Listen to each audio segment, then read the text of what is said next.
আপনার সামনে ভালো সাজারও আমার কোনো দরকার নাই।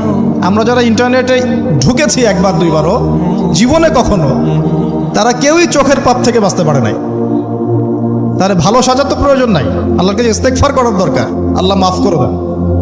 তা আমরা কি এই যুগে ইন্টারনেটের এই নোংরামি বেহায়াপনাগুলো থেকে মুক্ত থাকতে পারছি? না। আমরা কি এই যুগের সুদভিত্তিক অর্থনীতি থেকে মুক্ত থাকতে পারছি?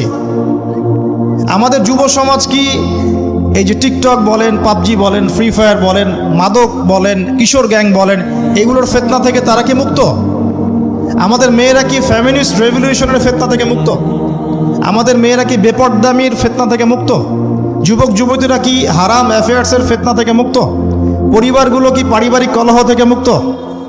আমাদের সন্তানরা কি ফেতনা থেকে মুক্ত?